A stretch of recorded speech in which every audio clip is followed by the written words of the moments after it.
예, 거시경제학입니다.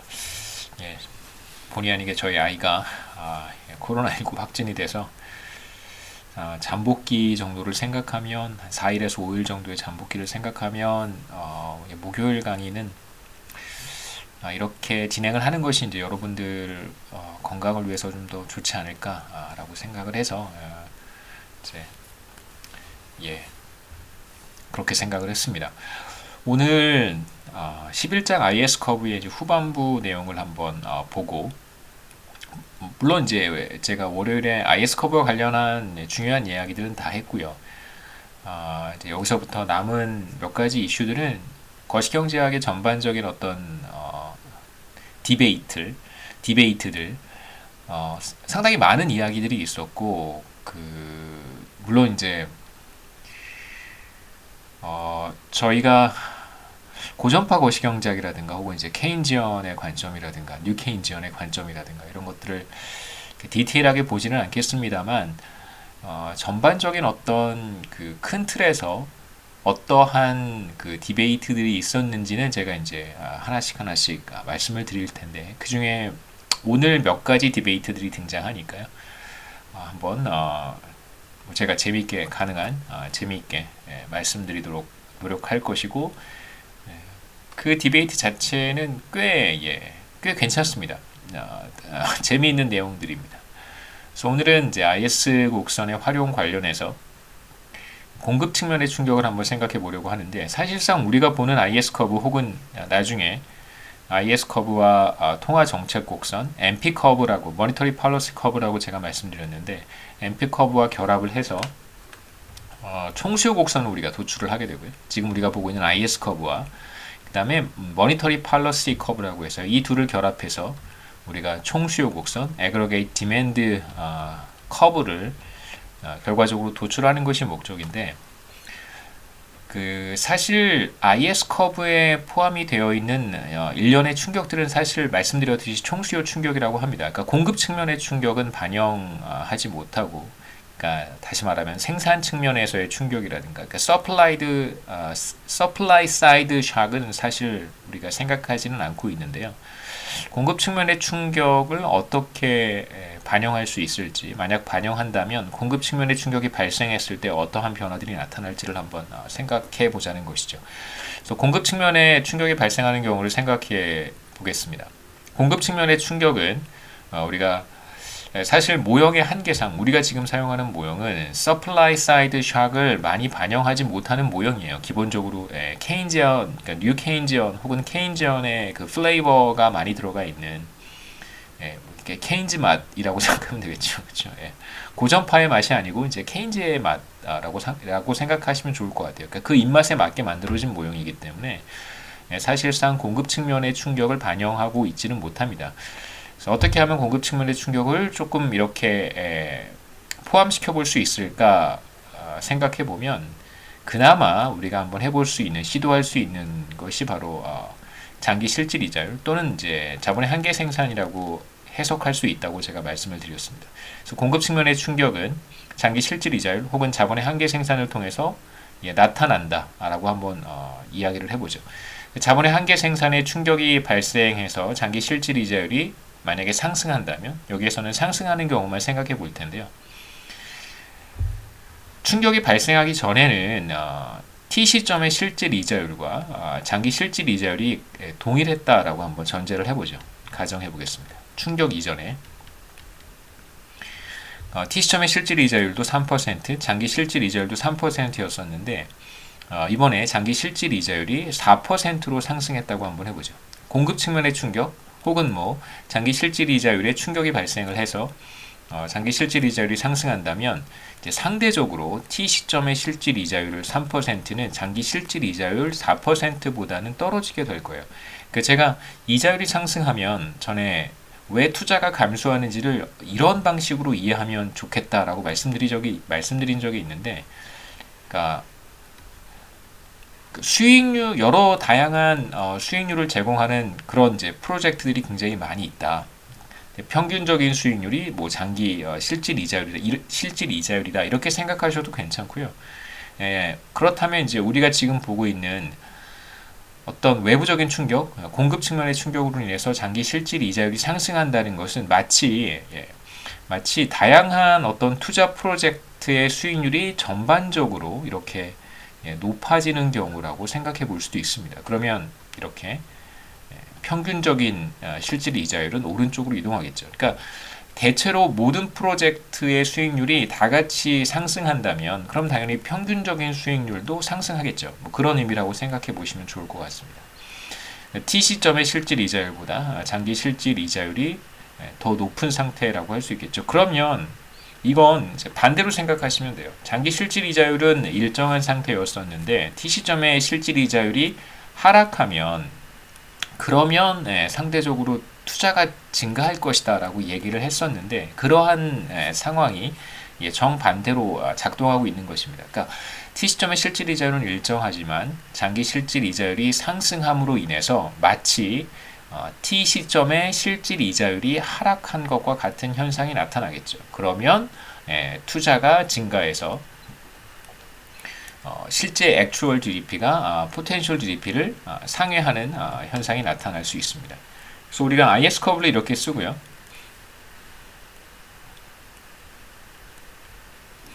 여기 지금 장기 실질 이자율이 다음 슬라이드에서 나올 텐데 R바에서 R바 플러스 에타만큼 상승한다면, 그래서 에타만큼 장기 실질 이자율이 상승하는 경우라고 한번 생각해 보죠. 그렇다면 어떻게 될까? 우선 이제 그래프를 이용해서 제가 말씀드릴 수도 있겠습니다만 여기부터 한번 생각해 보시죠. 총수요 충격은 0이라고 가정을 했고요. 장기 실질 이자율이 원래 R바였었는데 이 R바가 R바 플러스 에타로 바뀌는 경우, 다시 말하면 에타가 0보다 크다 이렇게 생각하시면 되겠죠. 그렇게 된다면 IS 커브를 이걸 다시 한번 써보면 여기 마이너스가 있으니까 마이너스 R바에 마이너스 괄호를 풀어주면요. 안에 있는 괄호를 풀어주면 이렇게 될 거예요. 마이너스 B에 RT 마이너스 R바 마이너스 에타 이렇게 되겠죠. 이걸 다시 풀었으면 마이너스 B에 RT 마이너스 R바 그 다음에 플러스 B 에타가 돼요. 그러니까 장기 실질 이자율이 상승한다면 그렇다면 당연히 T 시점의 실질 이자율이 상대적으로 하락한 것과 같으니까 투자 수요가 늘어나고, 다시 말하면 포텐셜 GDP 대비 투자가 증가하게 되고요. 투자가 증가하면 당연히 포텐셜 GDP 대비 GDP도 상승하게 되는, 그래서 GDP가 트렌드로부터 이렇게 위쪽으로 벗어나는 현상이 나타나겠죠. 이러한 현상이 바로 GDP 갭이 0보다 큰 값을 갖게 되는 현상입니다. 얼마만큼 GDP 갭이 0보다 큰 값을 갖게 될까? B 플러스 베타만큼 GDP 갭이 전보다 확대되는 현상이 나타날 거예요. 그 다음에 이제 IS 커브를 세로축의 변수인 이자율에 대해서 표현을 하면 이렇게 쓸 수 있다는 걸 우리가 지난 시간에 봤었습니다. 그래서 이 IS 커브 여기서부터 온 거죠, 그냥. 마이너스 B에 RT 마이너스 R바 그 다음에 총수요 충격. 이걸 이제 RT에 대해서 풀었으면 우리가 이렇게 쓸 수 있었고요. 편의상 총수요 충격은 없다 라고 가정을 하겠습니다. 이 상태에서 만일 장기 실질 이자율이 R바에서 R바 플러스 에타로 상승한다면 그러면 마치 절편이 전에는 R바였었는데 이제 에타만큼 절편이 위로 올라가는 상황이 되는 것이죠.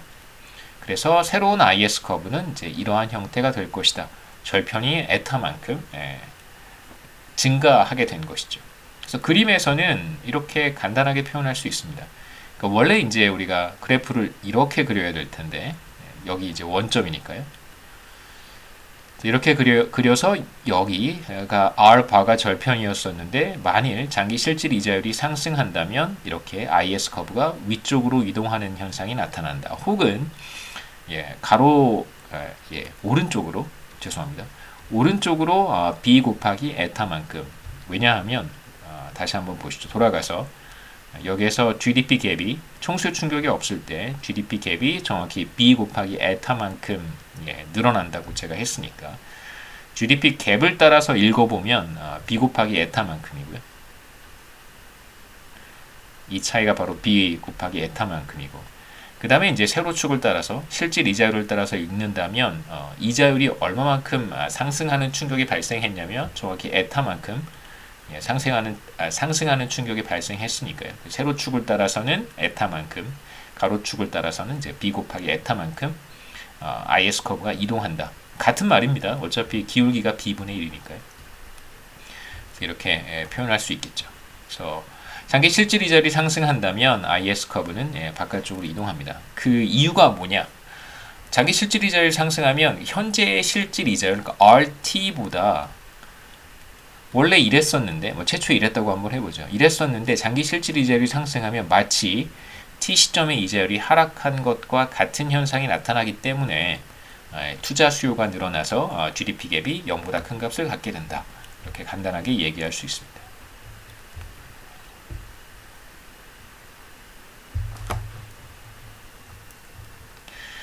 장기 실질 이자율이 상승하는 현상은 왜 나타나는 것일까가 이제 궁금할 수 있는데, 우선 여러 가지 요인 중에 뭐 항상 그 가능한 스토리는 뭐 여러 가지가 있어요. 여러 가지 가능한 스토리들이 있는데 그 중에 이제 가장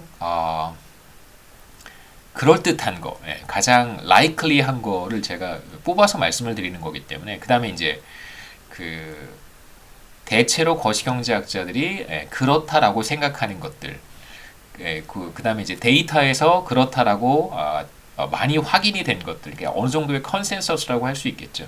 물론 이론, 사실 좀 그런 게 있어요. 그러니까 미시경제학은 대체로 그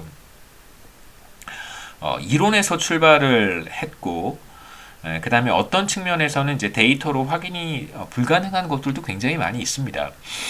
근데 하지만 뭐 그 이론에서 출발을 했지만 그 이론에 그 별로 큰 그 문제가 없어요. 하지만 거시경제학은 어떠냐면 어떤 현상을 관찰한 다음에 그 현상을 설명하기 위해서 이론을 만들어가는 그런 과정들이 막 이렇게 섞여 있습니다. 무슨 뜻이냐면 이론에 어떤 이러한 현상은 반드시 나타나야 해서 이론에서 출발하는 경우도 물론 있지만 전에 몰랐던 현상이 나타나서 그걸 이론으로 만드는 경우도 있거든요.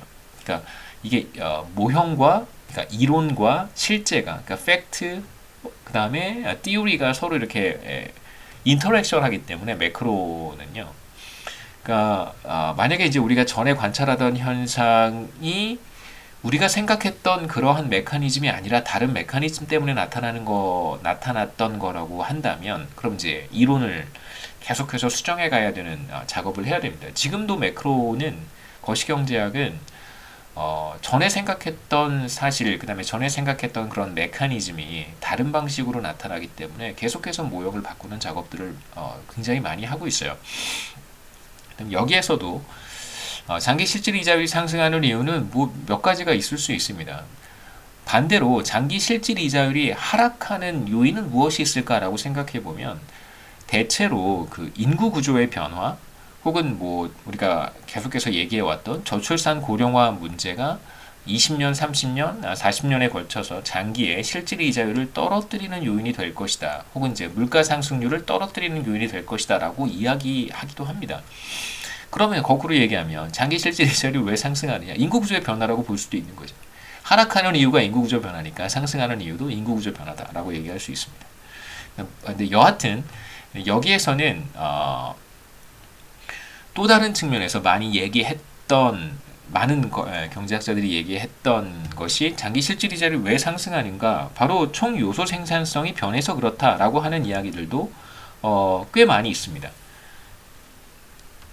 이건 무슨 소리냐면요, 우리가 전에 생산 모형에서 자본시장 균형을 이렇게 표현한 적이 있어요. 자본의 공급이 일정하고, 공급입니다.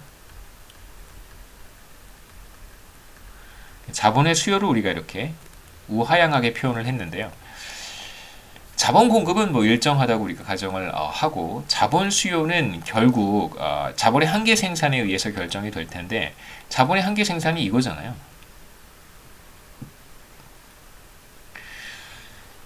TFP가 변한다면, 여기서 이제 AT가 바로 총 요소 생산성인데, TFP가 증가한다면, 그러면 자본 수요가 이렇게 위쪽으로 이동합니다.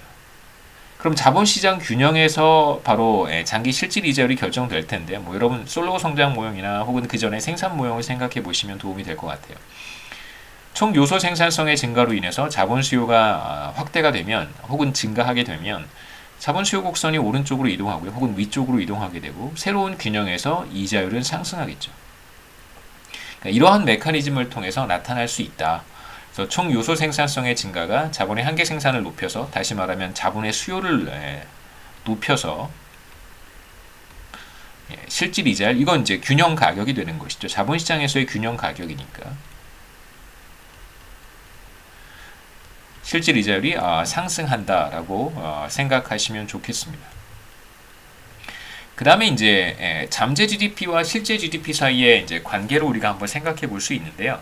그러니까 어떤 변화 때문에 잠재 GDP는 증가하지만 GDP 갭은 그대로일 수도 있어요. 사실 제가 지금 말씀드리는 컨셉은 이런 개념은 고전파 경제학자들이 사용하는 개념이기도 합니다. 물론 이제 모든 고전파 경제학자들이 이런 식의 접근을 하는 것은 아니지만 그러니까 1980년대 그다음에 1990년대까지 그러니까 뭐 그렇게 옛날 얘기는 아니죠. 한 30년 전까지니까 20년에서 30년 전까지는 그 거시경제학을 연구하는 일종의 패러다임 자체가 제가 지금 설명드리는 이런 형태의 패러다임으로 거시경제학 혹은 경기변동 연구를 했었어요. 단기 거시 모형을 이런 식으로 만들어서 접근을 했었습니다.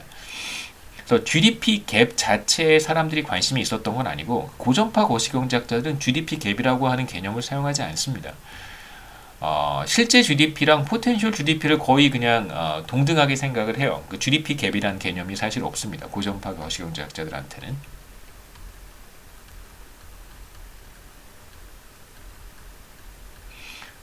고전파 거시경제학자들은 GDP 갭을 모릅니다. 대체로 물론 아는 사람도 있지만 대체로 모릅니다. GDP 갭을 고민하지 않습니다.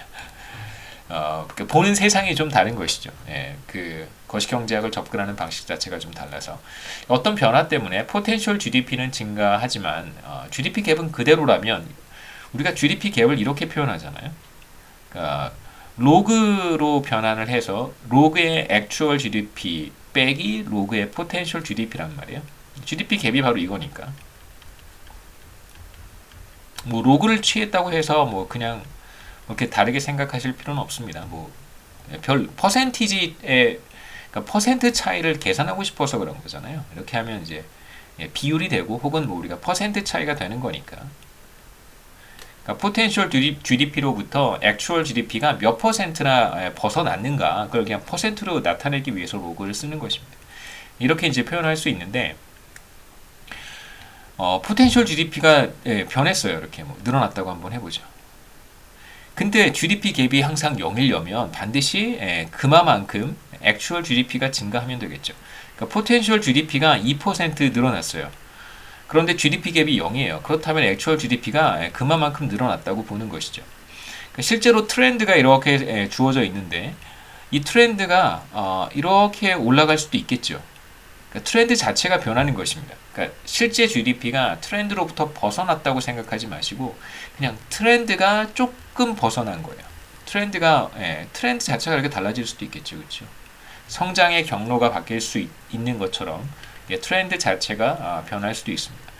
그렇다면 트렌드 자체가 변한다면 그렇다면 당연히 GDP 갭은 달라지지 않고 액추얼 GDP가 그거에 따라서 변하겠죠. 그래서 총 요소 생산성의 증가가 포텐셜 GDP에 영향을 미치고 포텐셜 GDP가 변해서 GDP 갭은 변하지 않은 상태로 액추얼 GDP, 그러니까 실제 GDP가 변할 수 있습니다. 뭐 이러한 경로도 이제 충분히 가능하겠죠. 이제 고전파 거시경제학자들이 거시경제학을 접근하는 방식은 대체로 이렇습니다. 그러니까 GDP 갭이라고 하는 개념을 사용하지는 않고요. GDP 갭이라고 하는 개념은 이제 수요 측면에서 발생한 충격으로 인해서 트렌드로부터 액추얼 GDP가 얼마만큼 벗어났는가를 보여주는 것이다 라고 생각하셨으면 좋겠습니다.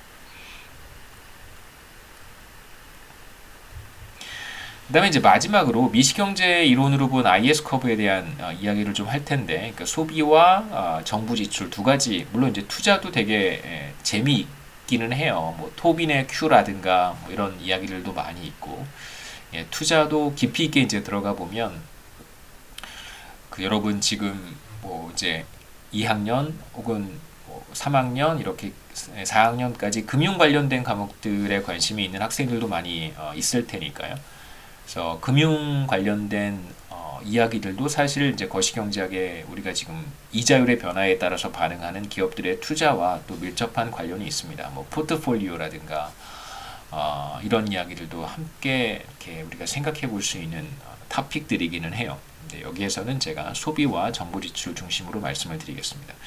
우선 거시경제학의 소비라고 하는 것은, 그러니까 경제 전체의 소비라고 하는 것은 그 개념 자체가 되게 애매모호할 수 있는데, 그게 뭐냐면 거시경제를 구성하고 있는, 한 국가 경제를 구성하고 있는 모든 사람들의 소비를 다 더해 놓은 것입니다. 집계한 것이죠. 애그리게이트 한 거예요.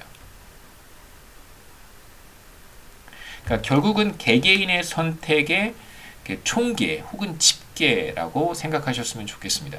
그렇다면 개개인들의 선택의 변화에 따라서 물론 극소수만 의사결정을 다르게 하고 나머지 대다수는 의사결정의 변화가 나타나지 않는다면 집계 변수인 민간 소비 지출, C라고 우리가 계속해서 표현을 했는데, C에는 어떠한 변화도 나타나지 않을 거예요. 굉장히 미미한 변화가 있다면. 하지만 대체로 평균적인 소비자의 의사결정이 달라진다면, 그렇다면 집계 변수인 소비에도 상당한 변화가 나타날 수 있습니다. 여기에서는 이제 대표적인 그 소비 이론에서 대표적인 이제 두 가지 소비 이론이 있는데, 첫 번째가 바로 항상 소득 가설이라고 하는 것이고요. Permanent Income Hypothesis고, 그 다음에 두 번째는 라이프 사이클 모델입니다. 뭐 항상 소득, 그러니까 Permanent Income Hypothesis는 이제 제가 몇 번 이야기했던 밀턴 프리드만이라고 하는 이제 거시경제학자가 이야기를 했고, 라이프 사이클 모델은 이제 모디글리아니, 밀러 두 경제학자가 제가 지금 말씀드렸던 밀턴 프리드만, 모디글리아니와 밀러 모두 이제 노벨상을 수상한 경제학자들입니다. 이 사람들이 얘기했던 소비 이론인데요. 이 둘은 뭐 조금 다를 뿐이지 대체로 하고 싶은 이야기는 동일합니다. Permanent Income Hypothesis라고 하는 거는 consumers base their consumption on some average measure of income rather than solely on current income. 그러니까 현재 소득을 가지고 내가 얼마만큼을 소비할지를 결정하는 게 아니라 자신의 평균적인 소득을 생각을 해서 소비를 결정한다는 거예요. 그러니까 내가 오늘 소득이 갑작스럽게 늘어났다고 해서 소비가 그만큼 늘어나는 것이 아니라 평균적인 소득이 늘어나야지만 자신의 소비가 늘어난다라고 하는 것이 이제 Permanent Income Hypothesis고요. PIH. 두 번째 라이프 사이클 모형은 대체로 비슷한 이야기이긴 하지만 이건 이제 어떤 관점에서 접근하는 거냐면 자신의 평생 소득을 염두에 두고 얼마만큼을 소비할지 결정한다는 것입니다. 마찬가지로 현재 소득이 중요한 것이 아니라 커런 인컴이 중요한 것이 아니라 자신의 라이프타임 인컴을 가지고 얼마만큼을 소비할지를 결정한다는 것이죠. 그래서 라이프타임 인컴이 늘어나면 그러면 소비가 늘어날 거고요. 하지만 커런 인컴이 일시적으로 늘어났다고 해서 이번 달에 소득이 일시적으로 깜짝 늘어났다고 해서 물론 소비가 변할 수는 있겠습니다만 그 늘어나는 정도는 아주 미미할 것이다 라는 것입니다. Permanent Income Hypothesis도 그렇고 라이프 사이클 모형도 그렇고요. 그 다음에 이제 라이프 사이클 모형에서 추가로 가정하는 것은 Consumers likely to borrow when young, save when middle-aged, and dissave when retired. 그러니까 젊었을 때는 소득이 충분하지 않으니까 라이프 사이클로 봤을 때 평생의 자신의 어떤 생애 주기로 봤을 때 아무래도 젊었을 때는 소득이 상대적으로 매우 적잖아요. 그래서 젊은 사람들은 이제 뭐 공부를 한다든가 교육 과정에 있다든가 대학을 다닌다든가 이런 사람들은 이제 대체로 차입을 해서 빌려서 소비를 할 거고요. 그 다음에 이제 잡을 얻고 나이가 뭐 30대, 40대, 50대 이렇게 된 사람들은 상대적으로 소득이 많을 테니까 이 사람들은 이제 저축을 할 것이고 생애 전체로 봤을 때요. 저도 뭐 명시적으로 사실 저축을 하기도 하지만 소득의 극히 일부를 저축을 하기도 하지만 당연히 이제 연금과 같은 이제 강제 저축의 형태로 사실 저축을 하고 있는 것이죠. 많은 사람들이 직장을 다니는 많은 사람들이 이제 소득의 일부를 저축을 하기도 하고 이제 저와 같이 국민연금이라든가 저는 뭐 국민연금은 아니지만 강제 저축의 형태로 이제 연금을 납부하고 있으니까 그것도 하나의 저축이라고 생각할 수 있습니다. 그 다음에 이제 퇴직을 하게 되면 자신이 모아놓은 돈을 소비에 사용을 하겠죠. 그걸 이제 우리 디세이브라고 합니다. 그 저축해 놓은 걸 사용하는 거, 소비하는 것을 디세이빙이라고 해요. 그래서 우리가 생애 전체 흐름으로 봤을 때 소비는 대체로 일정하겠죠. 물론 아무래도 젊었을 때는 조금 적게 소비하고 그 다음에 이제 뭐 결혼해서 자녀도 생기고 그럼 조금 더 많이 소비하고 정년퇴직하고 리타이어 하면 아무래도 소비가 좀 줄어들겠죠. 그러니까 소비도 약간 이런 좀 어느 정도의 쉐입이 일종의 험프 쉐입이라고 할 수 있겠죠. 혹은 벨 쉐입 뭐 이렇게 생겼으면 벨 모양이니까 종 모양이니까요. 종형 뭐 이렇게 얘기하기도 하죠. 벨 쉐입 혹은 이걸 험프 쉐입이라고 하기도 합니다. 고래 등처럼 생겼다고요. 험프 쉐입.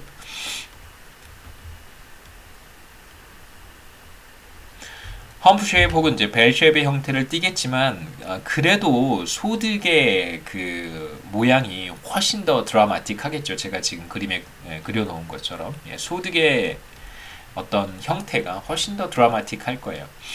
여하튼 이 두 가지 소비 이론이 시사하는 임플리케이션은 첫 번째, 사람들은 소비를 매우 일정하게 유지하고 싶어 한다는 것이고, 두 번째, 소득이 일시적으로 늘어났다고 하더라도 소비가 그만큼 늘어나지는 않는다는 거예요. 근데 실제로 뭐 여러분도 그렇고 저도 뭐 지금은 그러진 않지만 제가 여러분 나이대도 그랬고요. 소득이 일시적으로 늘어나면 일시적으로 늘어난 소득을 다 소비에 사용합니다. 그러면 제가 지금 노벨 경제학상을 받은 위대한 경제학자들이 이야기하는 게 틀렸다는 반증이냐? 제가 카운터 이그젬플이 되고 있는 것인가? 뭐 이런 생각을 해볼 수도 있을 거예요. 나를 봐라. 나를 보면 노벨 경제학상을 받은 경제학자들의 말이 틀렸다. 이렇게 얘기할 수는 당연히 없겠죠. 이 사람들의 이론 자체가 문제가 있는 것이 아니라 저한테 문제가 있는 거예요. 제가 뭔가 특수한 상황에 처해 있었기 때문에 소득이 일시적으로 늘어날 때 소비가 그만큼 늘어나지 않는다고 했는데 저의 소비는 이제 그만큼 늘어나는 것이죠. 자, 우선 퍼머넌트 인컴 하이퍼서시스와 라이프 사이클 모형이 어떠한 소비 패턴을 의미하는지를 제가 간단한 예를 통해서 하나 보여드리겠습니다. 31살에 일을 시작해서 65세에 이제 정년퇴직을 하고요. 퇴직하자마자 죽는다고 한번 생각해 보겠습니다. 디세이빙은 없는 거예요. 그래서 이 사람은 이제 35년 동안 일을 할 수 있겠죠.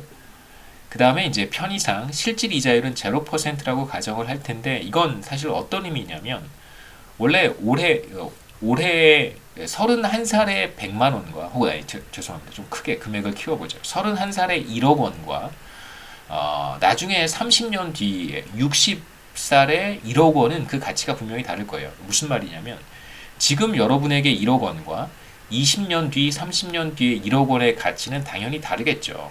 전혀 다릅니다. 물가 상승률도 생각해야 되고요.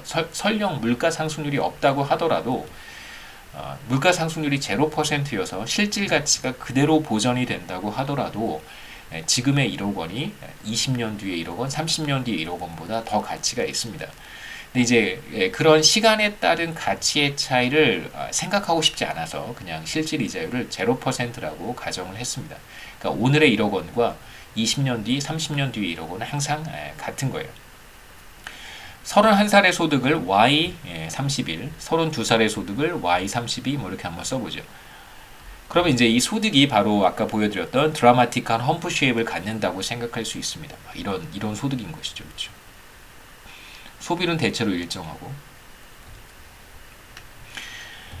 그러면 우리의 관심은 평생 소득이니까요. 뭐 평균적인 소득이라고 해도 별로 다르진 않습니다. 우리 이제 라이프 사이클 모형에 초점을 맞추고 있어요. 평생 소득은 혹은 라이프 타임 동안 내가 얻게 되는 소득의 총합을 Y라고 표현을 했는데 이 Y는 Y31부터 시작해서 Y65까지 다 더해놓은 것이겠죠. 그래서 극단적인 형태의 PIH, LCM을 따르는 사람이 있다면 아주 이제 충실한 거죠. 밀턴 프리드만 이론과 모디글리아니 밀러 이론에 아주 충실한 사람이 있다면 이 사람은 자신의 소득의 합 Y를 정확히 35로 나누어서 35분의 1씩 매 시점 소비를 할 거예요. 그러니까 매해마다 소비가 정확히 똑같은 경우라고 할 수 있겠죠. 31세의 소비, 32세의 소비에서 65세의 소비까지 정확히 같을 거예요. 이렇게 자신의 소비를 디자인한다고 생각해 볼 수 있습니다. 자, 이제 46살이 되었을 때, 뭐 이제 남은 생애는 한 20년 정도고요. 46살이 되었을 때, 제가 이제 46살로 잡은 것은 남은 생애가 한 20년 정도로 맞추려고요. 계산의 편의상. 정부로부터 엄청난 금액의 세금 환급을 받을 수도 있고, 아니면 뭐 지금 다니고 있는 직장에서 엄청난 대박 보너스를 받은 거예요. 혹은 뭐 엄청난 프로모션 받았다고 한번 생각해 보시죠. 그걸 이제 제가 G라고 표시를 했습니다. 이건 이제 예상하지 못한 일이라고 가정해 보죠. 만일 이 사람이 PIH와 LCM에 충실한 사람이라고 한다면 G만큼의 보너스가 예상하지 못한 G만큼의 보너스가 46세에 들어왔을 때 이 사람은 어떤 의사결정을 하게 되냐면 다시 이 G를 20분의 1로 쪼개요. 20분의 1로 쪼개서 46살에 20분의 1을 추가로 소비하고 그 다음에 47살에 또 20분의 1을 추가로 소비하고 이런 방식으로 세금 환급 혹은 대박 보너스 G를 20분의 1씩 나누어서 남은 20년 동안을 이제 소비할 것이다 라고 우리가 생각해 볼 수 있습니다. 물론 이제 엄격하게 PIH와 LCM을 따르는 사람의 경우에는 이제 이런 의사결정을 하겠죠. 그래서 46세에 만약 엄청나게 큰 보너스를 받았다고 하더라도 이건 이제 커런 인컴이 일시적으로 늘어나는 거잖아요. 46세에 보시죠. PIH든 라이프 사이클 모형이든 consumers base their consumption on their lifetime income instead of their current income이라고 했어요. 현재 소득이 중요한 것이 아니라 lifetime income이 중요합니다. 자, 그러면 46세에 G가 들어왔지만 46세의 소비가 G만큼 다 늘어나는 것이 아니라 G 가운데 20분의 1만큼만 늘어난다는 거예요. 그러니까 왜냐하면 지금 이 사람은 PIH와 LCM에 충실한 사람이기 때문에 이걸 다시 골고루 쪼개서 20분의 1만 소비한다는 것이죠. 그래서 46세에 얻은 대박 보너스가 혹은 세금 환급금이어도 괜찮고 재난지원금이어도 괜찮습니다. 어떤 형태로든 100% 46세의 소비로 연결되는 것은 아니고 이 가운데 5%겠죠. 20분의 1이니까 5%만 소비의 증가로 이어질 뿐입니다. 이게 이제 PIH와 LCM을 따르는 사람의 소비의 패턴이라고 할 수 있겠죠. 근데 이게 과연 현실적인 이야기인가? 제가 아까 잠깐 말씀드렸지만 46세에 대박 보너스를 받았는데 그 대박 보너스를 다 소비하는 사람들도 꽤 있어요. 더러 있습니다. 그렇다면 이 PIH와 LCM의 문제일까? 아니면 그 사람들에게 뭔가 그 PIH나 LCM을 따르지 못하도록 만드는 무엇인가가 작동하는 것인가? 무슨 뜻이냐면요. 누군가가 올해 소득이 늘어났는데 그걸 다 소비에 써버렸어요. 그렇다면 1번 모디글리아니 밀러, 밀턴 프리드만이 틀렸다 라고 얘기할 것인가? 아니면 2번 그 사람들의 예측이 틀리도록 만든 뭔가 여건의 변화가 그 사람에게 있었는가? 이 두 가지를 분리해서 생각해 보자는 것이죠. 근데 대부분의 경우에는 PIH나 LCM은 다 받아들여요. 이게 잘못됐다고 이야기하는 사람은 없습니다. 이게 만약에 여러분 잘못됐다고 얘기하면요, 그러면 이제 경제학과에서 쫓겨날 수도 있어요. 그러니까 뭐 우리끼리 막 얘기하는 건 상관이 없는데 이제 만약에 내가 경제학을 진지하게 공부하기 위해서 뭐 외국에 유학을 갔습니다. 유학 가서 이제 박사 과정에서 PIH나 LCM이 틀렸다 이렇게 얘기를 하면 그 교수들이 굉장히 싫어할 거예요. 그래서 학교를 그만두고 다른 일을 찾아봐야 할 수도 있습니다. 대부분의 경제학자는 저도 그렇고요. PIH나 LCM은 문제가 없어요. 문제가 없는 이론입니다. 이건 뭐 정말 너무나 당연한 거예요. 그렇다면 문제는 뭐냐면 이 어떤 사람들이 PIH나 LCM을 따르지 못하도록 만드는 무엇인가가 작용하고 있는 것이죠. 여기에선 제가 엄격한 가정이라고 표현을 했습니다. 그러니까 매우 엄격한 가정을 밑바탕에 깔고 있어요. 이 매우 엄격한 가정이라는 게 뭐냐면 LCM 한번 생각해 보시죠. LCM은 젊었을 때 빌려 쓴단 말이에요. 젊었을 때 빌려 쓰고 그 다음에 나이가 들면 자신이 모아놓은 저축한 것을 소비를 할 텐데 이 두 가지만 생각해봐도 금방 답이 나옵니다. 과연 젊었을 때 자신이 필요한 만큼 소비할 수 있을까?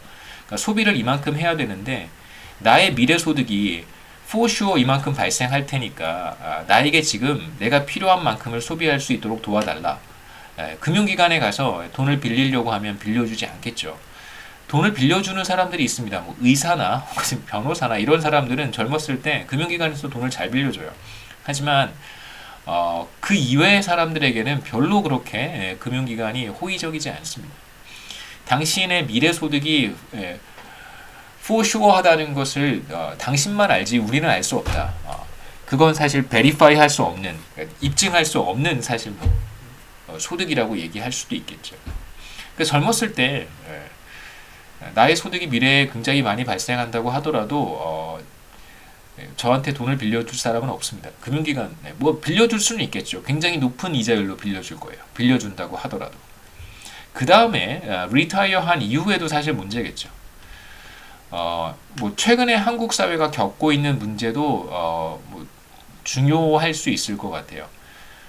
계속해서 기대 여명이 늘어나고 있어요.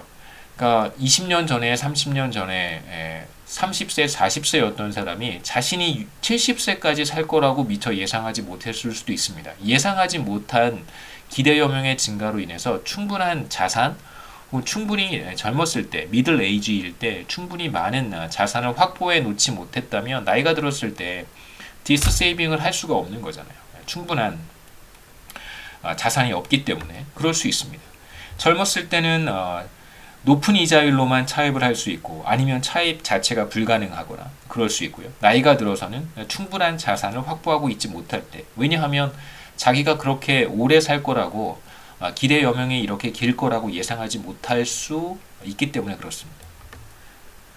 그렇다면 PIH와 LCM의 가장 중요한 여기서 말한 매우 엄격한 가정이라는 것이 무엇이냐면 젊었을 때 얼마든지 돈을 빌릴 수 있고요. 소득을 나의 소득을 for sure 나도 증명할 수 있고 금융기관도 그걸 이제 믿어주는 것이죠. 당연히 빌려주는 이자율로 충분히 빌릴 수 있어요. 만약에 빌려주는 이자율이 4%, 저축할 때 이자율이 4%다 그러면 4%로 빌릴 수 있는 것이죠. 빌려주거나 빌리는 이자율이 동일하다고 할 수 있습니다. 현실에서는 물론 그렇지 않겠죠. 대표적인 문제점은 바로 차입 제약이라고 하는 것인데요. borrowing constraint라고 합니다. 빌리는 것 자체가 불가능한 것도 borrowing constraint라고 하고 굉장히 높은 이자율로 빌려야 되는 상황도 뭐 borrowing constraint라고 합니다. 차입의 제약이 있을 수 있어요. 보통 차입 제약은 전혀 빌리지 못하거나 아니면 어떤 일정 금액까지만 뭐 빌릴 수 있다든가 이걸 이제 보통 거시경제학에서는 차입 제약이라고 하는데 여러분은 좀 더 플렉서블하게 생각하셔도 좋습니다. 뭐 빌릴 때의 이자율이 뭐 터무니없이 높다든가 뭐 예를 들면 20% 이렇게 이런 경우도 차입 제약이라고 생각하셨으면 좋겠어요.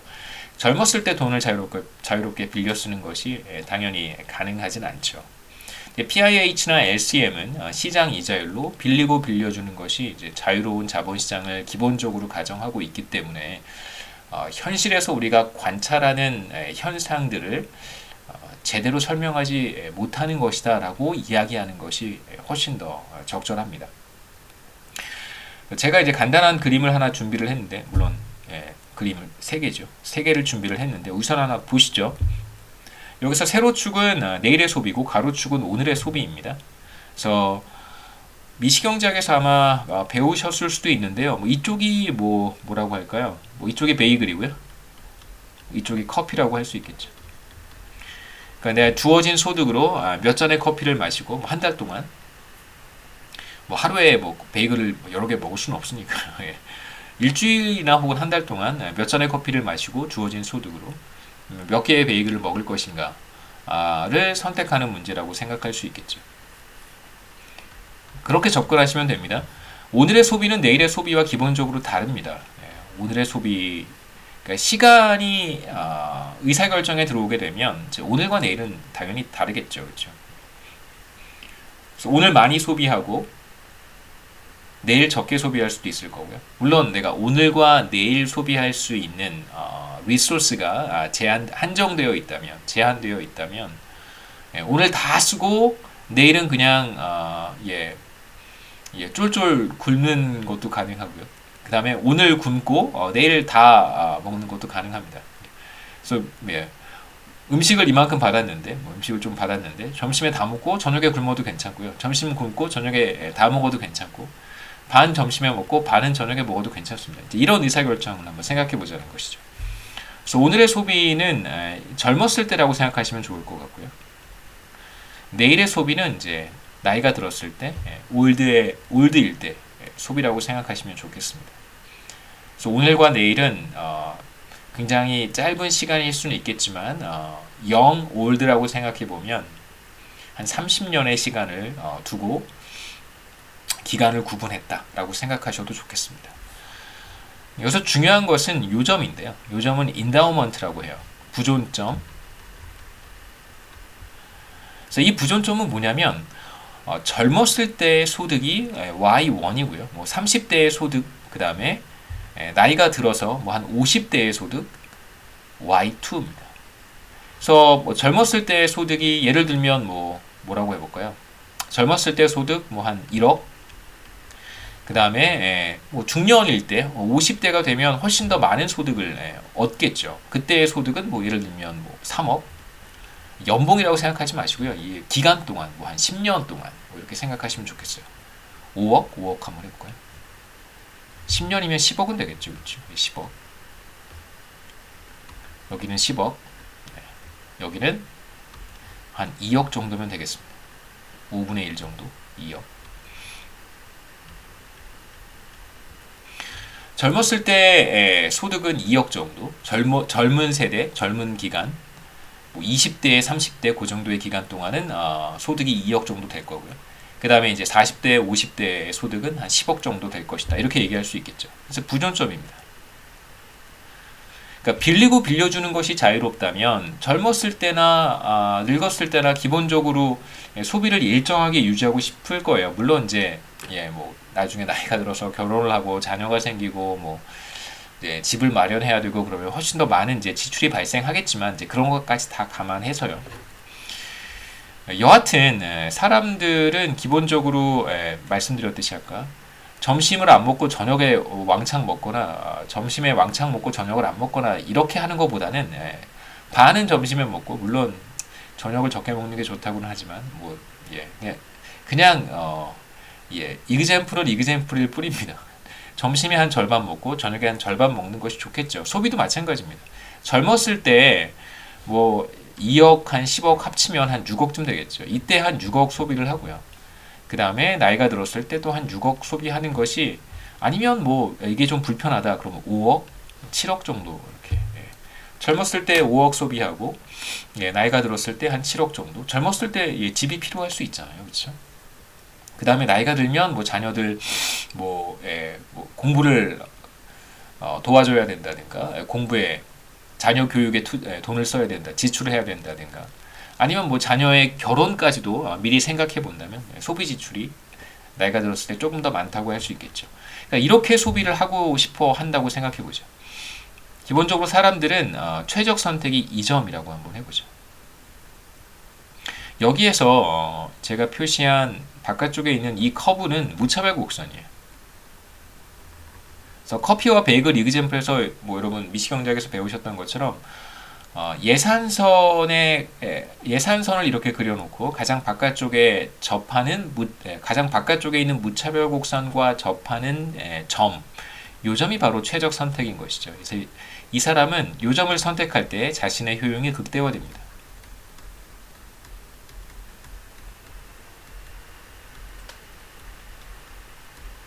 자신의 효용을 극대화하는 선택은 어떤 선택이냐면 젊었을 때 C1만큼을 소비를 하고 나이가 들었을 때 C2만큼을 소비를 하는 거예요. 자신의 인다우먼트는 부존점은 사실 여기란 말이에요.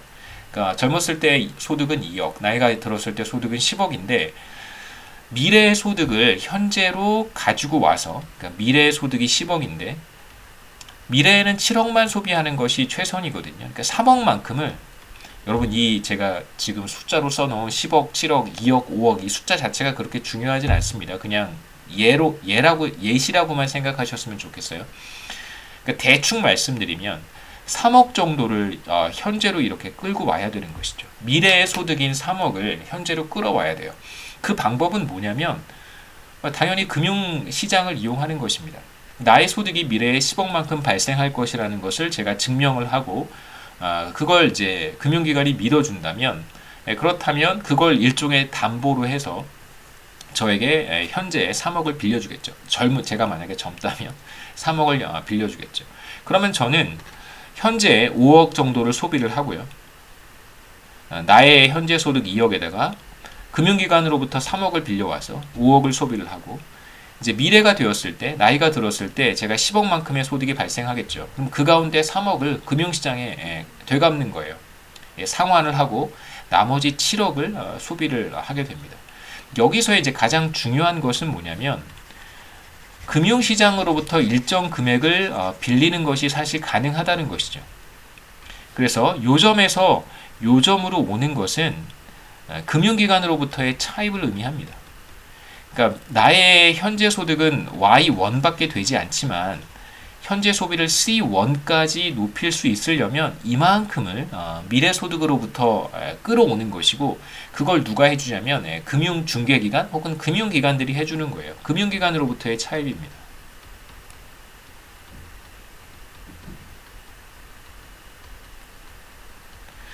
자, 이 예산선을 다시 한번 좀 생각해 보시죠. 요점이 부전점이에요. 근데 저는 아주 이상한 사람이어서 지금은 제가 자꾸 젊다고 착각하고 있는 것 같아요. 젊다고 착각하고 있다고 생각하시고 들어주셨으면 좋겠습니다. 제가 지금 젊어요. 소득이 굉장히 적음에도 불구하고 저는 계속해서 저축을 해서 현재에는 거의 소비를 하지 않고 모두 다 미래에 소비하고 싶다. 이런 이상한 성향을 가지고 있는 사람이라고 생각해 보시죠. 그럼 저는 이 점을 선택하는 게 좋은 사람인 것입니다. 이 점.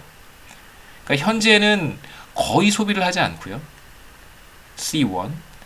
미래에 다 모아서 미래에 다 소비해버리는 것이죠. 뭐 이런 사람도 있을 수 있으니까.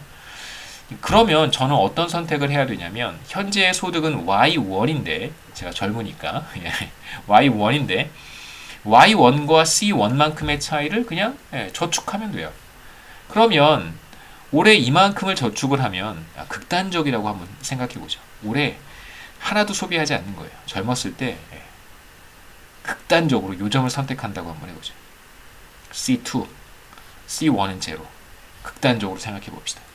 그러면 저는 어떻게 해야 되냐면 이 차이만큼을 저축을 해야 돼요. 그러면 미래에 돌려받을 수 있겠죠. 요만큼을 저축을 하고 미래가 되었을 때 이만큼을 돌려받는 거예요. 그러면 만약에 2억을 저축을 하게 되면 뭐 몇 년 뒤에 돌려받는 금액은 2억에다가 이자가 되겠죠. 그래서 이 기울기가 요 선의 기울기가 의미하는 것이 바로 이자율입니다. 그러니까 제가 1년이라고 생각해 보시죠. 제가 2억을 맡겼어요. 그러면 1년 뒤에 얼마를 받게 되냐면 2억 곱하기 1 플러스 이자율만큼을 받겠죠. R. 1 플러스 R. R이 만약에 5%라고 하면 0.05.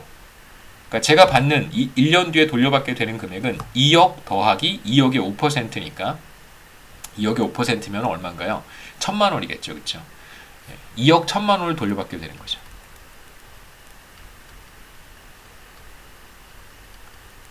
그래서 요 직선의 기울기가 바로 1 플러스 R입니다.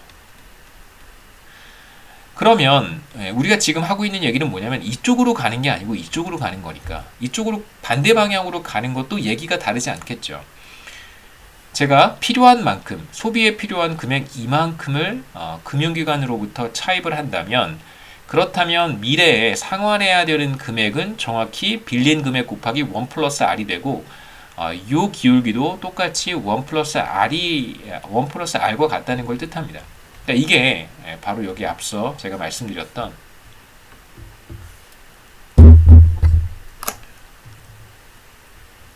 이 얘기죠. 그렇죠?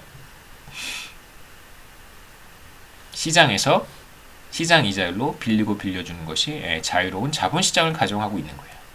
그렇기 때문에 빌릴 때의 이자율과 빌려줄 때의 이자율이 사실 같은 것이죠. 그림에서는 부존점에서 위쪽으로 올라가나 아래쪽으로 내려오나 사실 같은 거예요. 기울기가. 이렇게 가도 1 플러스 R, 이렇게 가도 1 플러스 R인 것이죠. 그러니까 저축할 때 5%로 저축한다. 빌릴 때 마찬가지로 5%로 빌린다. 그런데 사실 현실에선 그렇지 않잖아요. 여러분들에게 제 생각에 여러분이 잡이 없는 상태에서 여러분들에게 5%의 이자율로 모르겠습니다. 100만원, 50만원, 100만원 정도는 금융기관에서 빌려줄지 모르겠지만 시중은행에서 안 빌려줄 것 같아요. 하지만 그 정도 빌려준다면 그 정도 준다면 웬만하면 안 빌려주죠. 그렇죠? 굉장히 높은 이자율을 부담해야 될 수도 있습니다. 이자율이 높아진다는 건 뭘 뜻하는 걸까요? 여기에서 저축을 한다고 생각하시고 이 위로 올라간다고 한번 해보죠. 이자율이 높다는 건 뭘 뜻하냐면 이자율이 상승한다는 얘기는 이게 더 가팔라진다는 것이죠. 그렇죠? 똑같이 2억을 저축했는데 나중에 더 많이 돌려받는 거니까 이렇게 가팔라지면 이자율이 상승하는 거예요. 이자율이 상승하면 지금 이 예산선은 더 가팔라집니다.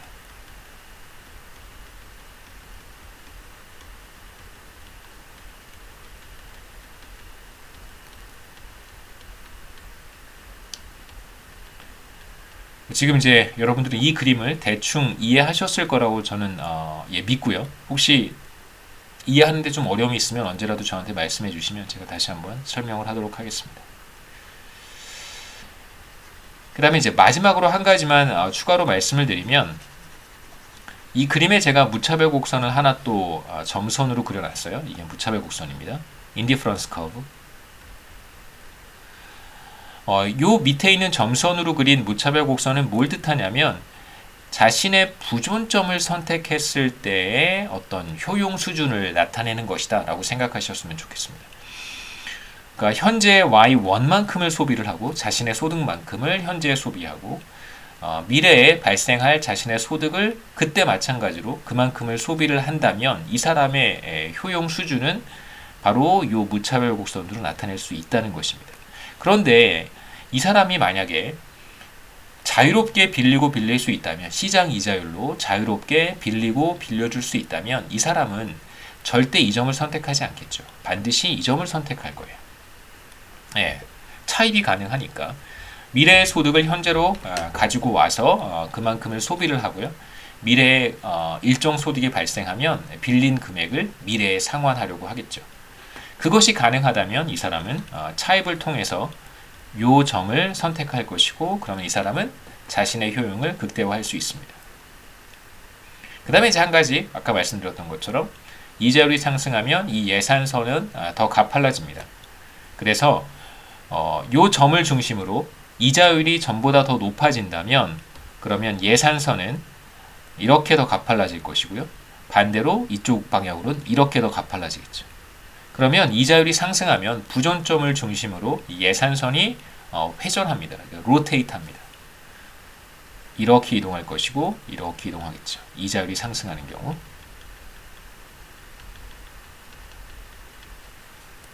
자, 그것이 바로 다음 그림에 연결이 돼요. 자, 만일 빌릴 때의 이자율은 5%, 빌려줄 때 저축을 할 때의 이자율은 5%라고 한번 해보죠.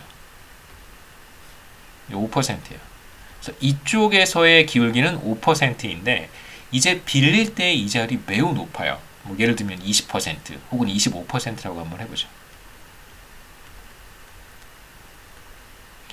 그럼 당연히 빌릴 때의 예산서는 전과 다르게 더 가팔라져야 됩니다. 만약에 이 사람이 5%로 빌릴 수 있었으면 똑같이 이런 예산선을 갖겠지만 25%로 빌려야 된다고 한다면 전보다 더 예산선은 가팔라졌을 거예요. 그래서 제가 그냥 의도적으로 잘 모르겠어요. 25%가 얼마나 스티프한지 잘 몰라서 그냥 의도적으로 굉장히 가파르게 그렸습니다. 그러니까 굉장히 그 높은 이자율을 부담해야 되는 상황이라고 생각하셨으면 좋겠어요. 25% 자체에 의미를 두진 마시고. 그렇다면 이 사람은 이제 어떤 선택을 하게 되냐면 무차별 곡선을 이렇게 그려도 뭐 의도적으로 이렇게 만든 이그젠플이니까 그냥 문해솔 교수가 이렇게 만들었구나 이렇게 생각하시면 됩니다. 이 사람은 가장 바깥쪽에 있는 무차별 곡선에 도달하려고 할 거예요. 주어진 예산 제약하에서 가장 바깥쪽에 있는 무차별 곡선을 터치를 해야 되는데 지금 가장 바깥쪽에 있는 무차별 곡선이 바로 이 무차별 곡선입니다. 그러니까 이 무차별 곡선은 어떤 선택을 보여주는 무차별 곡선이냐면 자신의 현재 소득을 그냥 현재에다 소비하고 자신의 미래 소득을 그냥 미래에다 소비하는 선택을 보여주는 무차별 곡선이에요. 더 바깥쪽으로 갈 수가 없습니다. 더 바깥쪽에 있는 무차별 곡선으로 갈 수가 없어요. 그렇게 되면 예산 제약을 벗어나기 때문에 예산선 바깥 혹은 예산 집합 바깥에 있는 건 선택할 수 없는 거잖아요. 도달 불가능한 점들이기 때문에. 그래서 이 사람은 어떤 선택을 하는 것이 지금 최선이냐면 바로 요 점을 선택하는 것이 최선입니다. 근데 지금 이 사람은 어떤 사람이냐면 미래에 확실하게 상당히 많은 소득이 발생함에도 불구하고 빌리는 것이 불가능하거나 혹은 굉장히 높은 비용을 부담해야지만 차입을 할 수 있기 때문에 높은 비용, 많은 비용을 부담을 하고 차입을 하지 않으려는 사람이라는 것입니다. 일종의 차입 제약이 작용하고 있는 것이죠. 차입 제약 혹은 차입에 따른 비용이 너무 크기 때문에 굉장히 많은 이자를 부담해야 되는 거잖아요.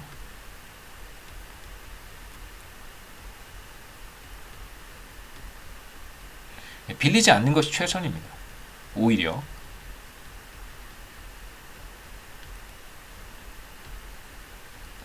그러니까 지금 이런 상황에 있는 사람들이 꽤 많다는 것이죠. 여러 가지 이유에서든 뭐 여러 가지가 있겠죠.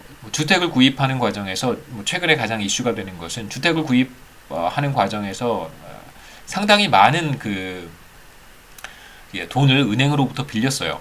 7억짜리 집을 사기 위해서 3억 정도를 대출을 받았다라고 하면 자신의 소득 가운데 3억 원에 대한 이자를 부담해야 되기. 3억 원에 대한 이자면 아마도 제 계산에 못해도 80만 원 정도 매월, 많게는 100만 원까지도 100만 원이 넘을 수도 있습니다. 3억 원 정도를 빌리면 근 한 100만 원 정도를 매달 이자를 내야 돼요.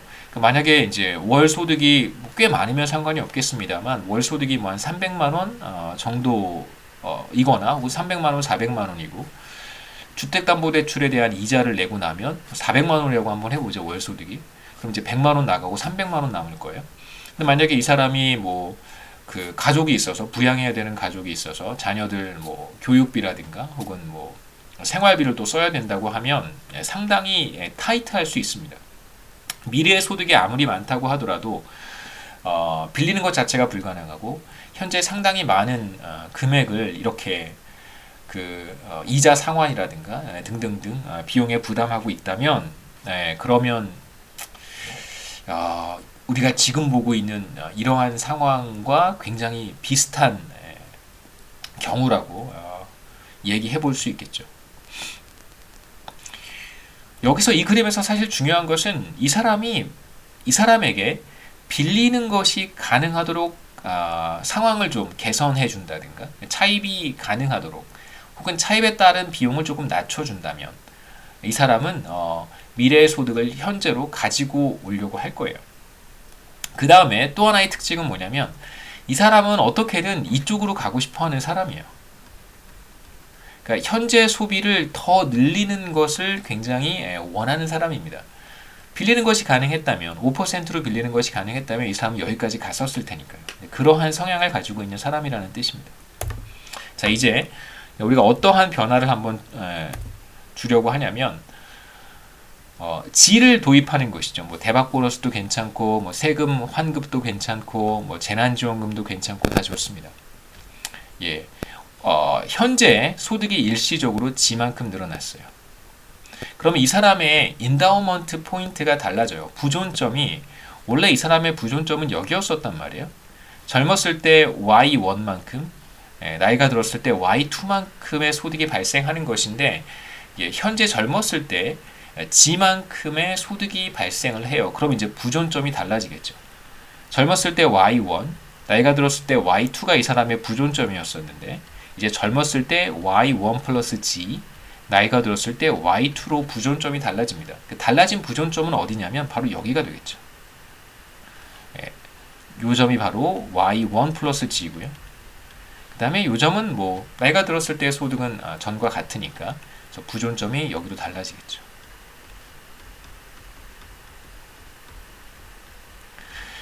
부존점이 달라졌다고 해서 이 사람이 차입을 할 때 부담해야 되는 비용도 달라진 것은 아닙니다. 만약에 이제 이 점에서 이 사람이 똑같이 저축을 한다면 그러면 5%의 이자를 받을 수 있어요. 그래서 기울기는 요거와 동일합니다. 5%예요. 그러니까 1 플러스 5%겠죠. 1 플러스 0.05 혹은 정확히 얘기하면 1 플러스 R 5%로 동일합니다. 마찬가지로 이 사람이 미래의 소득을 현재로 끌어올 때에도 이자율이 전과 똑같아요. 굉장히 높습니다. 25%. 다만 전과의 차이점은 뭐냐면 G만큼의 소득이 현재에 추가가 되면 이 사람의 예산 집합이 전과는 좀 다른 모습을 갖겠죠. 예산 집합 자체가 이 사람이 선택할 수 있는 초이스가 이렇게 확대가 되는 거예요. 부존점이 달라지면서 달라지겠죠. 여하튼 그럼 이 사람은 어떤 선택을 할까? 가장 바깥쪽에 있는 무차별 곡선에 도달하는 것이 이 사람의 목표이기 때문에 하나씩 무차별 곡선을 그려보시죠. 이렇게 G만큼의 소득이 늘어나기 전에 이 사람의 무차별 곡선은 여기 있었어요. 그래서 요 점이 최선이었었습니다. 그래서 주어진 소득을 젊었을 때 그냥 다 소비하고 나이가 들었을 때 그때의 소득을 다 소비하는 것이 이 사람의 최선의 선택이었는데, 만약에 G만큼의 소득이 현재 발생하게 되면 이렇게 더 바깥쪽에 있는 무차별 곡선과 접하는 접점을 찾아가면 그래도 만나는 점이 여기인 거죠. 물론 제가 의도적으로 이렇게 그림을 그렸습니다. 가장 바깥쪽에 있는 무차별 곡선이 바로 요 무차별 곡선이고 요 점을 터치하게 돼요. 그래서 이 점을 터치하게 된다는 것의 의미는 뭐냐면 다 지워버리죠. 이 점을 터치한다는 것의 의미는 전과 동일하게 현재의 소득 Y1 플러스 G를 현재에 다 소비를 하고요. 미래의 소득 Y2를 미래에 다 소비한다는 것입니다. 그래서 현재 뭐 재난지원금이든 세금 환급금이든 혹은 뭐 대박 보너스를 현재에 받았을 때 그걸 20분의 1로 쪼개서 소비하는 것이 아니라 현재에 그냥 다 소비를 해버리는 거예요. 왜냐하면 이 사람은 차입을 하고 싶은데 차입에 따른 상당한 비용이 있어서 차입을 하고 있지 않았던 사람이거든요. 근데 그러한 사람에게 현재의 소득을 조금만 늘려주면 그것이 바로 현재의 소비로 연결된다는 것입니다. 물론 이제 이 그림이 너무 불편하다, 이건 말도 안 된다 라고 생각하시면 무차별 곡선을 뭐 약간 이렇게 조금 이렇게 다르게 그리셔도 괜찮을 것 같아요. 그래봐야 요점이겠죠, 그렇죠? 요점. 네. 뭐 그렇게 큰 차이는 없습니다. 현재 소득이 뭐 현재의 소비가 뭐 조금 더 늘어나는 효과가 있겠죠, 그렇죠? 그러니까 요점의 의미는 뭐냐면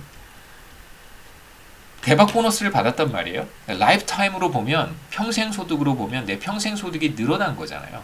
그래서 이 사람은 차입 비용을 조금 부담하더라도 현재의 소비를 조금 더 늘려보겠다, 이런 결정을 한 사람이라고 이제 생각해 볼 수 있겠죠.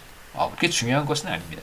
여기서 제가 말씀드리고 싶은 것은 차입 제약에 직면한 사람의 경우에는 현재 소득이 늘어났을 때, 그러니까 커런 인컴이 늘어났을 때 커런 인컴의 증가가 그것이 다 소비의 증가로 연결되지 않는다는 것이 퍼머넌트 인컴 하이퍼서시스와 라이프 사이클 모형의 메시지인데, 만약에 차입제약의 직면에 있다면 퍼머넌트 인컴 하이퍼서시스 라이프 사이클 모형과는 전혀 다른 선택을 할 수 있다는 것입니다. 그래서 문제는 그 이론에 있는 것이 아니라 이 사람이 차입제약에 직면했을 때 나타날 수 있는 현상이라고 하는 것이죠. 이러한 상황에 직면해 있는 사람들이 적지 않기 때문에 사실상 현재 소득의 증가는 현재 소비의 증가로 연결될 수 있습니다. 그 다음에 이제 제가 승수효과에 대한 이야기를 사실 강의실에서 잠깐 했었어요. 그게 뭐냐면 우리가 민간 소비 지출에 그러니까 C라고 썼었는데 CT의 포텐셜 GDP 대비 비율은 일정한 값 더하기 프리퍼런스 샥. 그 다음에 이제 여기에 경기 변동에 따른 그 변화 혹은 뭐 실제 GDP의 변화에 따른 효과를 이렇게 포착할 수 있다고 했었습니다. 이렇게 이제 한번 써보자고 했던 것이죠. 이건 지워야 됩니다. 포텐셜 GDP는 지우고요. GDP 갭이 이렇게 남겠죠. 사실 우리가 x는 0이라고 가정을 하고 IS 커브를 도출을 했었는데, 이번에는 이제 x가 0보다 큰 값을 갖는다고 가정을 해보죠. 그래서 이 값의 의미는 뭐냐면 경기 변동 과정에서 소비가 반응할 수 있는 것입니다. 그러니까 이 값이 만약에 없었으면, 이게 없었더라면 그럼 당연히 외부적인 충격이 없었을 때 소비는 포텐셜 GDP 대비 항상 일정한 값을 가져야 됩니다. 이게 0이라고 한다면 항상 일정한 값을 가져야 되는데 X가 0이 아니라고 한다면 그러면 충격이 없더라도 경기 변동에 따라서 소비가 반응하겠죠. 그러니까 GDP 갭이 0보다 크다면 소비는 증가할 수 있고요. X가 0보다 큰 값을 갖기 때문에 만약에 GDP 갭이 0보다 작아서 혹은 리세션 상태일 때는 포텐셜 GDP 소비가 이렇게 감소할 수 있습니다. 이제 이러한 메커니즘을 한번 우리가 생각해 보자는 것이죠. 그래서 이제 우리가 소비 함수를 혹은 민간 소비 지출을 이렇게 이제 표현을 해보겠다는 것입니다. 이걸 이제 다른 방식으로 한번 IS 커브를 다르게 한번 제가 도출을 해보려고 하는데요. 죄송합니다. 지저분해서 제가 한번 여기에 도출하는 방법을 쭉 다시 한번 설명을 해보겠습니다. 우선 다른 건 다 동일하고요. 민간 소비 지출만 다르게 표현하면 되겠죠. 앞서 강의실에서 제가 설명했던 방식과 크게 다르지 않습니다. 시간이 한 7, 8분 정도 조금 여유가 있으니까 제가 요거까지만 IS 커브를 도출을 한번 해보죠. 자, 어떻게 시작하면 되냐면 여기에서 출발하면 됩니다. 엑스포트와 임포트.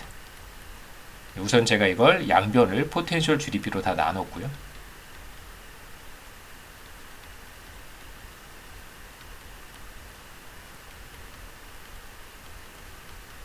사실 나머지는 다 똑같습니다. 얘 다 어떻게 생겼는지, 이것들이 다 어떻게 생겼는지 우리는 알고 있고요.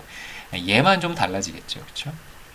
그래서 얘가 좀 달라졌으니까 x가 포함이 되어 있으니까 얘는 어떻게 생겼냐면 상수와 샥 그 다음에 더하기 x의 GDP 캡이라고 이제 우리가 이렇게 쓰자라고 했으니까. 그 다음에 투자 전과 동일합니다. i의 t의 마이너스 b의 이자율 갭. 그 다음에 정부 지출도 전과 동일하겠죠. ag의 정부 지출 충격. 그 다음에 수출 충격. 그 다음에 수입 빼야겠죠. 마이너스 수입 충격. 달라진 건 이제 요 텀밖에 없고요. 그 다음에 이제 양변에서 2를 한번 빼보겠습니다.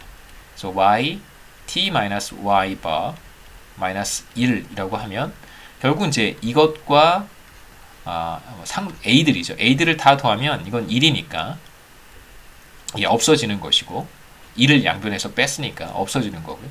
그 다음에 이제 충격들은 다 우리가 모아서 이것들은 이제 epsilon t라고 쓰기로 했습니다. 그럼 남는 것은 얘와 이자율 갭밖에 없겠죠. 그래서 IS 커브를 다시 한번 정리를 해보면 결국은 이 텀이 하나 추가된다고 생각하시면 됩니다. 그래서 요거는 제가 말씀드렸죠. YT 햇과 같고 다시 한번 쓰면 이렇게 됩니다. 한 번만 더 이제 계산을 해야 되는데 왜냐하면 y 햇 여기도 나오고 y 햇 여기도 나오니까 이제 y 햇을 묶어서 마지막으로 정리를 하면 승수 효과가 포함이 되어 있는 IS 커브를 얻을 수 있습니다.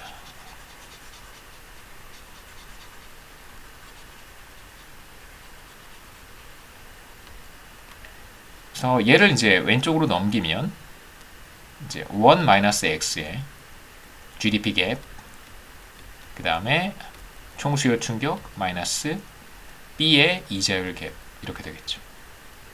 마지막으로 양변을 1-x로 나누어 주면 GDP 갭은 1/1-x의 총수요 충격 마이너스 B의 RT 마이너스 R 바 이렇게 되겠죠. 그래서 이게 바로 우리가 얻게 된 IS 커브고 승수 효과가 포함이 되어 있는 IS 커브라고 할 수 있습니다. 그래서 X를 뭐 제가 강의 노트에서는 2분의 1이라고 가정을 하기도 하고 뭐 3분의 1이라고 가정을 하기도 했는데 두 가지 다 한번 보죠. X가 만약에 2분의 1의 값을 갖는 경우에는 어떻게 되고 X가 만일 3분의 1의 값을 갖는다면 어떻게 되는지 우선 X가 2분의 1의 값을 갖는 경우만 한번 생각해 볼 텐데요. 우선 총수요 충격은 0이라고 두겠습니다. 뭐 별 차이는 없어요. 어차피 총수요 충격이 얼마만큼 크게 오느냐가 관건이기 때문에 얘를 잠깐 0이라고 두고요. 그러면 IS 커브는 이렇게 달라지겠죠. 마이너스 1/b 나누기 1-x의 이자율 갭 이렇게 되겠죠. 이렇게 곱했으니까 x가 2분의 1이라고 한다면 1 빼기 2분의 1이니까 분모에 2분의 1이 있습니다. 그러면 분자로 올라오면 2가 되겠죠. 그래서 마이너스 2에 b rt 마이너스 r 바가 되고요. 만약에 x가 3분의 1의 값을 갖는다고 한다면 이제 분모가 x가 3분의 1이면 얘가 3분의 2가 되겠죠. 그럼 얘를 뒤집으면 1.5가 돼요. 그래서 이거는 마이너스 1.5에 b rt 마이너스 r 바가 됩니다. 그러니까 승수 효과가 뭐 얼마나 큰지는 뭐 지금으로서는 그냥 이 정도의 값을 갖는다라고 했을 때 얼마나 클지 모르겠지만 이 정도의 값을 갖는다고 했을 때 우리가 어떤 결과를 얻을 수 있냐면 총수요 충격이 없다면 B의 값이 전부 다 커지는 효과가 있는 거죠. B의 값이 2B가 되고 1.5B가 되는 거예요. 그래서 B의 값이 마치 증가한 것처럼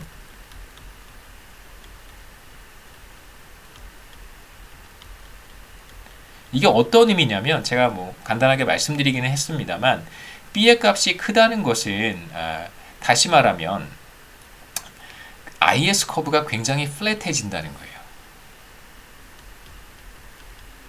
그래서 IS 커브가 보다 평평해집니다. 완만해진다고 할 수 있겠죠. 그래서 슬라이드로 돌아가면 같은 식을 이제 제가 여기 적어놨고요. 그 다음에 x가 2분의 1의 값을 갖는 경우 여러분 보실 수 있죠. 총수요 충격은 제가 0이라고 뒀으니까 그 다음에 이제 x가 3분의 1이라면 마찬가지로 같은 결과를 얻을 수 있습니다. 뭐 이 관련된 설명은 제가 다음 시간에 이어서 말씀을 드릴 거고요. 마지막으로 이제 보여드리고 싶은 것은 승수 효과가 없을 때가 바로 x가 0일 때고요. 그러니까 이제 처음 봤던 IS 커브의 형태가 이거라고 할 수 있습니다. 처음 승수 효과가 없는 x가 0일 때. 만약에 x가 0보다 큰 값을 갖게 된다면 마치 b의 값이 커지는 효과가 있다고 했으니까 b의 값이 커지는 것은 is 커브가 더 완만해진다는 것을 뜻합니다. 그래서 승수 효과가 있다면 x가 0보다 크다면 is 커브는 이렇게 더 완만해지겠죠. b의 값이 커지는 효과가 있으니까. 그래서 오늘은 여기까지 하고 다음 시간엔 승수 효과 마저 추가로 설명해 드리도록 하겠습니다. 그래서 다음 시간에 다음 주 월요일에 강의를 어떻게 할지는 제가 좀 몸 상태를 계속 체크를 해서 아마 주말 토요일까지 별 이상이 없으면 잠복기가 아마 그쯤이면 충분할 것 같은데요. 토요일에 별 문제가 없으면 그러면 제가 이 클래스 통해서 대면 수업을 하겠다, 대면 강의를 하겠다라고 제가 알려드리겠습니다.